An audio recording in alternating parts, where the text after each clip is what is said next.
기쁨과 기도. 내가 너희에게 이 말을 한 이유는 내 기쁨이 너희 안에 있고 또 너의 기쁨이 충만하게 하려는 것이다. 예수님의 이 말씀을 믿습니까? 기쁨은 구약 성경과 신약 성경에 걸쳐서 반짝이는 실처럼 흐르고 있습니다. 아브라함과 사라는 믿기지 않는 아들 이삭이 태어났을 때 기쁨을 감추지 못합니다. 시편 1편의 첫 문장도 행복하여라 입니다. 예수님께서는 기쁨에 관하여 말씀하셨고 제자들은 예수님의 부활하심에 기뻐했으며 바오로는 기쁨을 성령의 열매 가운데 하나로 이야기하고 있습니다. 그렇다면 왜 우리는 기도할 때 기쁨을 잘 표현하지 못하는 것일까요? 그것은 어쩌면 나자렛의 예수님께서 어린이들을 사랑하셨고 기쁘게 결혼잔치에 참석하셨으며 마리아, 마르타, 라자로의 집을 기쁜 마음으로 찾아가셨다는 사실을 가끔 잊기 때문이 아닐까요? 예수님은 슬픔의 예수님이신 동시에 기쁨의 예수님이시기도 합니다. 그러므로 다음에 기도할 때는 당신에게 기쁨을 주는 목록을 작성해 보는 것은 어떨까요? 여기에는 자녀와 손자, 조카들이 당신을 기쁘게 해준 것도 포함될 수 있습니다. 또 가까운 친구의 기분 좋은 유머도 포함될 수 있겠지요. 그리고 부활하신 예수님께서 언제나 당신과 함께 계시겠다고 한 약속도 있고요. 아무튼 기쁨의 재고 목록을 작성해 보십시오. 그런 다음 기도 중에 하느님과 나누십시오. 그리고 우리 이야기를 들어주시고 함께 기뻐하시는 하느님을 떠올려 보십시오. 하느님과 함께 웃으십시오. 당신을 보고 웃으시는 하느님을 상상해 보십시오. 그리고 기뻐하십시오.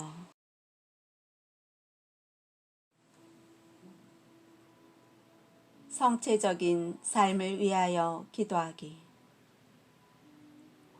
아우구스티노 성인은 이렇게 말했습니다. 당신이 무엇을 하는 사람인지 보라. 그리고 당신이 받아 모시는 그분처럼 되라. 신학대학원에 다닐 때 저는 이 구절을 처음 읽고 머리를 한 대 얻어맞은 것 같았습니다. 그 이후로 성태성사에 대한 생각이 완전히 바뀌었습니다. 아우구스티노 성인의 이 유명한 말은 그리스도의 몸을 여러 가지로 생각할 수 있음을 일깨워 줍니다. 먼저 예수 그리스도의 몸입니다. 곧 이 세상에서 사셨고 고통받으시고 돌아가셨다가 부활하신 그리스도의 몸입니다. 성 바오로는 많은 지체를 가지고 있는 하나의 몸으로서의 교회라는 이미지를 사용했습니다. 그 몸은 천상과 지상의 교회인 그리스도의 신비체입니다. 전 세계에 퍼져 있는 하느님의 백성인 오늘날 교회로서의 그리스도의 몸입니다. 각 실제는 또한 그리스도의 몸인 성체 안에 현존합니다. 아우구스티노 성인의 심오한 권고를 해독하려고 노력하는 것은 시 한 편을 설명하는 것과 같습니다. 저에게 그의 말은 우리가 현재와 미래 모두를 살아가고 있음을 일깨워 줍니다. 우리가 그리스도의 몸의 지체라는 사실을 안다는 것은 크나큰 위안이 됩니다. 그러나 그의 말에는 미래의 약속도 들어 있습니다. 곧 성체를 모시면 모실수록 우리는 그만큼 더 그리스도를 닮은 사람이 될 것입니다. 성인의 이 말을 기도의 초대로 사용할 수도 있습니다. 이는 우리가 받아 모시는 성체의 실제에 대해 더 깊은 묵상으로 이끌어 줄 것입니다. 성체를 받아 모시는 우리는 그리스도 몸의 지체이고 우리는 그리스도 몸의 지체가 되도록 부름받았습니다. 그것은 우리가 평생 기도를 바쳐야 할 이유입니다.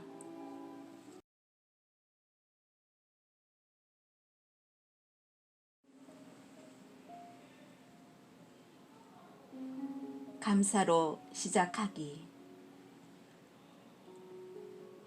기도가 몸이 건조하게 느껴지나요? 일상생활에서 하느님을 보고 느끼는데 어려움을 느끼고 있나요? 절망 속에서 몸부림치고 있나요? 그러면 감사하는 마음으로 시작하십시오. 영적인 삶에 활력을 불어넣는데 가장 쉬운 방법은 감사드리는 일입니다. 가장 잘 알려진 기도 방법 중에 하나는 이냐시오 성인의 양심 성찰입니다. 양심 성찰을 하면서 하루를 되돌아보고 하느님 활동의 징표를 발견하게 됩니다. 이냐시오 성인은 양심 성찰을 그날 범한 죄를 기억하는 것으로 시작하는 것이 아니라 감사하는 마음으로 시작했습니다. 왜 그랬을까요? 그렇습니다.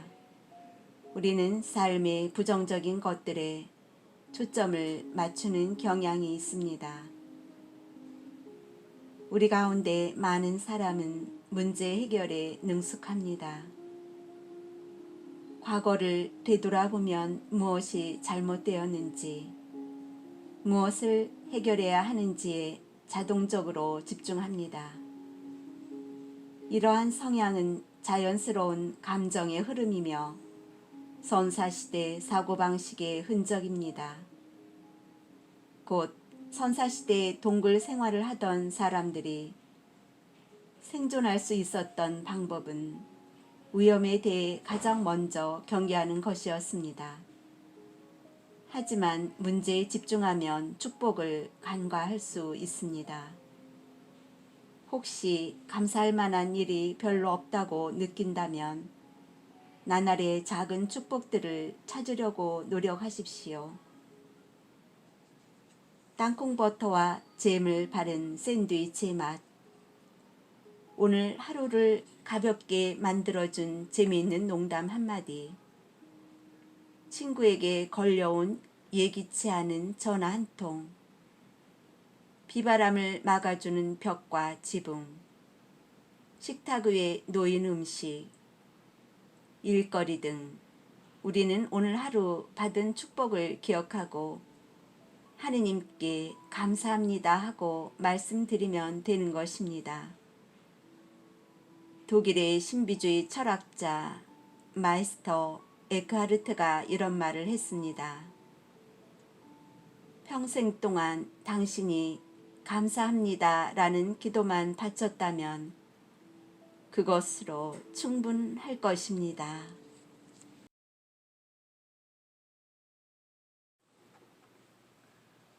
솔직하게 기도하기. 친구나 배우자 또는 친척에게 듣기 좋은 말만 한다면 어떻게 될까요? 아니면 그들이 기분 상하지 않을 주제만 골라서 얘기한다면, 또는 보여주고 싶은 삶의 일부만 공유한다면, 늘 그런 식으로 대하다 보면 지금까지 그럭저럭 유지되던 인간관계마저 서서히 대면대면해질 테고 시간이 조금 더 지나면 지나치게 형식적인 관계가 되다가 나중에는 아예 얼굴 볼 일도 없어질 정도로 멀어지게 될 것입니다. 영성 생활에도 이와 유사한 일들이 일어날 수 있습니다. 사람들은 기도를 하면서 어떤 것은 하느님과 나누기를 꺼려합니다. 가령 분노나 좌절감 같은 것이지요. 시편을 보면 그러한 감정들까지 모두 다루고 있지만 사람들은 하느님과 솔직하게 자기 감정을 나누는 것에 망설입니다. 또한 하느님과 터놓고 이야기하는 것을 이기적이라고 생각하고 도움이 필요할 때도 하느님께 말씀드리기를 주저합니다. 때로는 기도드릴 때 솔직하지 못합니다. 하느님과 거리감을 느끼기 때문이지요. 혹시 이런 얘기를 들었는지 모르겠습니다. 만약 당신이 하느님을 멀게 느낀다면 당신과 하느님 중 어느 쪽에서 멀어진 것일까요? 물론 하느님께서는 우리가 어떻게 느끼고 있는지 잘 알고 계시지만 마음속 깊이 간직하고 있는 생각과 느낌을 하느님과 나누는 것은 중요합니다. 그것은 단순히 가슴 속에 맺힌 응어리들을 풀어낼 수 있기 때문만 아니라 하느님께서는 우리와 긴밀한 관계를 맺고 싶어 하시기 때문입니다. 그러니 기도드릴 때는 좀 더 솔직해지십시오. 아픈 감정들이나 긴급한 요청에 대해서도 솔직하게 말씀드리는 것은 하느님을 가까이 느끼는 데 도움을 줄 것입니다. 하느님께서는 우리를 위로하시고 편안하게 해주시고 무엇보다 우리에게 솔직한 이야기를 듣고 싶어 하십니다.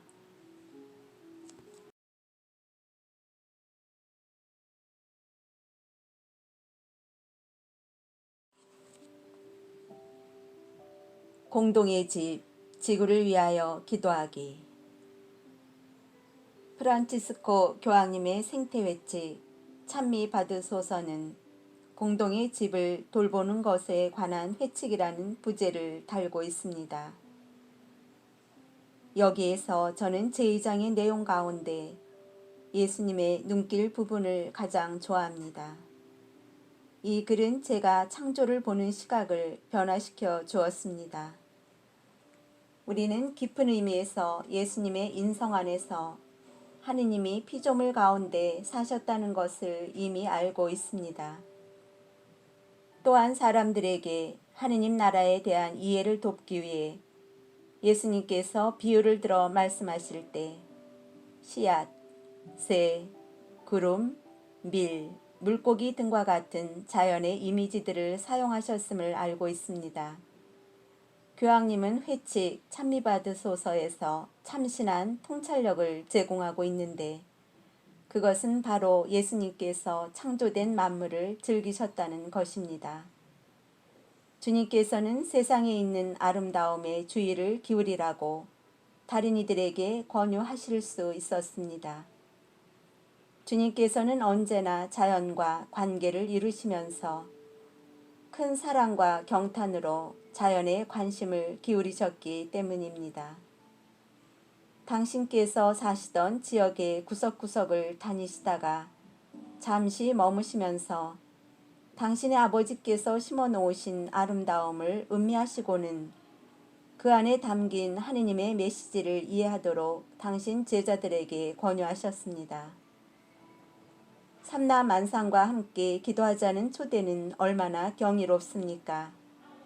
언젠가 자연을 찾게 된다면 잠시 멈추고 하느님께서 가꾸신 아름다움을 명상하는 것은 어떨까요?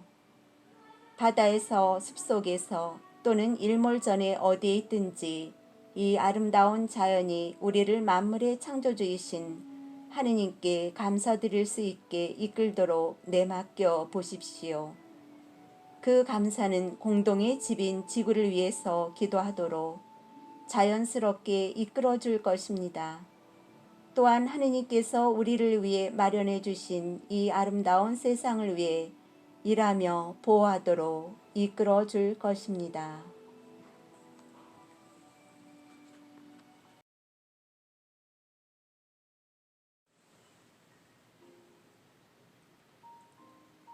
기도 안에서 인내하기.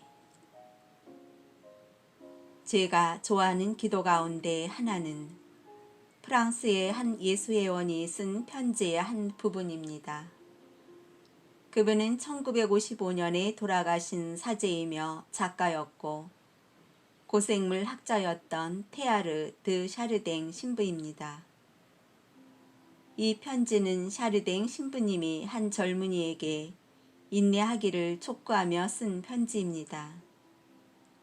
무엇보다도로 시작되는 편지는 다음과 같습니다.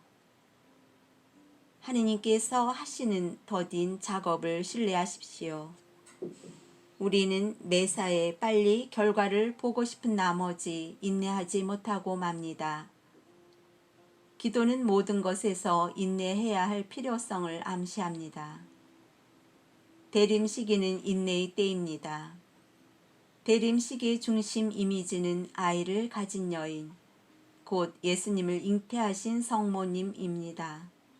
그러나 이것은 교차로에서 녹색 신호등이 켜질 때를 기다리는 것과 같은 단순히 지루한 기다림이 아니라 희망에 찬 기다림입니다.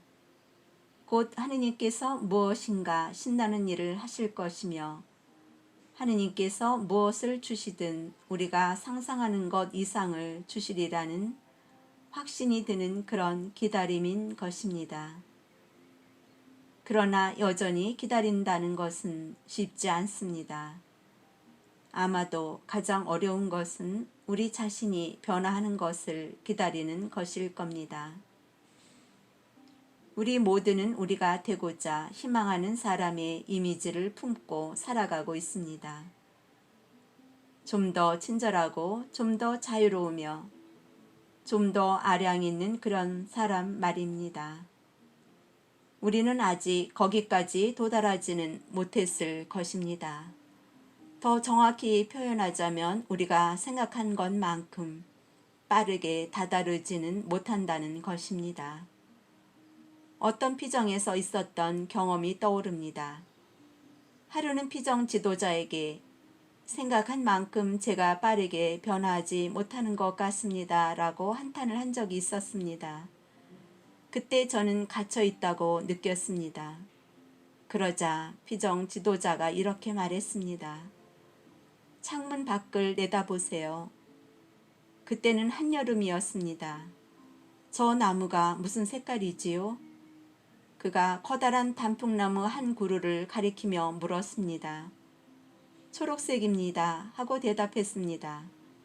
그러자 그는 그럼 가을에는 무슨 색깔로 변할까요? 하고 물었습니다. 붉은색이지요. 라고 대답하자 그는 기다렸다는 듯이 그런데 아무도 단풍나무의 색깔이 변하는 것을 보지 못합니다. 하느님께서 하시는 더딘 작업을 신뢰하십시오.